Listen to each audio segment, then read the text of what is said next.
Bonjour et bienvenue dans notre rendez-vous hebdomadaire des petits éclats du deuil. Christine est devenue veuve brutalement. Son mari est mort d'un arrêt cardiaque. Ils avaient un fils, Charles, 14 ans. Un âge déjà remuant, même sans drame. Un âge où on a besoin de ses deux parents, de leurs différences, de leurs désaccords même, pour se construire. Idéalement.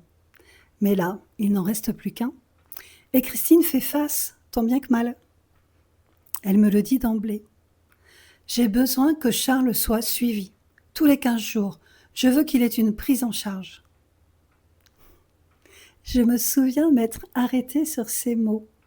Suivi, prise en charge. Des mots forts, des mots qu'on utilise quand on a peur.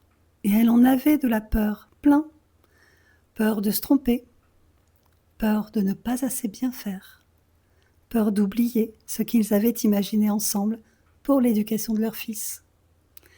Peur aussi d'être influencée par les autres, peur d'échouer.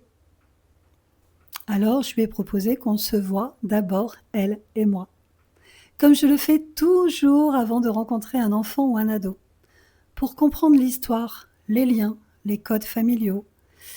Et en fait, je ne rencontrerai jamais Charles, parce qu'il n'était pas en demande et parce que c'est sa mère que j'ai accompagnée. Je l'ai aidée à relire ce qu'elle vivait, à reconnaître ce qu'elle faisait déjà de bien, à décoder ce que son fils vivait sans prétendre tout savoir, à faire de la place à ses propres émotions sans culpabiliser. Parce que parfois, accompagner un ado en deuil, c'est accompagner son parent.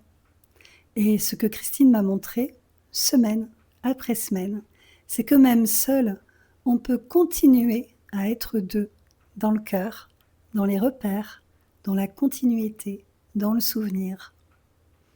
À bientôt pour continuer à parler vraiment du deuil. Merci de ton écoute.